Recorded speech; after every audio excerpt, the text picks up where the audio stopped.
mọ̀nàmọ́ná fojú jọ̀ká ní kì í sọ̀ká ọmọ àdìsá àmọ̀tẹ́kùn fojú jẹkùn ní kì í sóhun wọn ẹ mọ̀ pé ní tó lẹ́rù ló lẹ́rù àṣetì ò sí fọ́bọ́ lọ́hùn mi.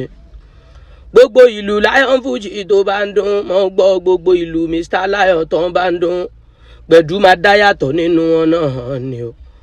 Ẹ ò rí ọmọ onílé ló wọlé o òun ló jẹ́ kí n kágò Bọ́lájí lẹ́yìn ìgbà tí mo ti wá kágò tán ẹ tọ́nà ẹ jẹ́ ń fojú rí lẹ́nà o ẹ bá tọ́nà kí n fojú rí lẹ́nà ẹ jẹ́ wá wọn tí wọ́n dúró kí n wá wọn tó ń bẹ ní jókòó kí n tún wá wọn tó ń dọ̀bálẹ̀ lọ́wọ́lọ́wọ́ torí bí ìlú bá wà ó máa ń lọ́ba náà ni o. Àwọn kan lẹ́rú nínú ìlú o mo ṣe ní ẹjẹ́ àfọwọ́ síbi tó yẹ kó gbé ká tún sẹ́nu wa Lion Fuji bó ṣe mọ́ torí béèyàn lè sọ̀rọ̀ jù yóò sì sọ. Àkànbí mo dúpẹ́ Síkírù mo dúpẹ́ ọmọ Àdìsá mo dúpẹ́ fóore tọ́lọ́hún ṣẹ̀ṣẹ̀ lágbólé orin.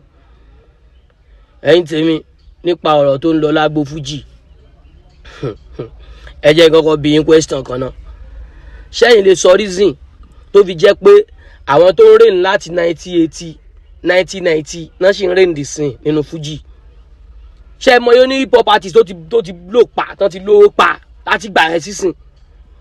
Kí wá ní reason tó fi jẹ́ wípé ó ní Fuji àwọn ìyẹn náà wọ́n ń wá àwọn náà là ń sìn là ń bọ láti gbà yẹn títí dì sìn. Ọmọ ọpẹ́ jẹ́ kí n já ẹ kí n gbé ẹ débẹ̀ gbogbo àwa oní Fuji tá a bẹ̀rẹ̀ lẹ́yìn wọn ọ̀lẹ ni gbogbo wa Ọlọ́run ṣe ọ̀lẹ àfàjò ní gbogbo wa. Mi ò yọra mi kúrò ọmọ ọba lèmi nínú Fuji mo lè sọ lẹ́ni ìwé ẹnu mi dẹ́ gbà mo dẹ̀ ti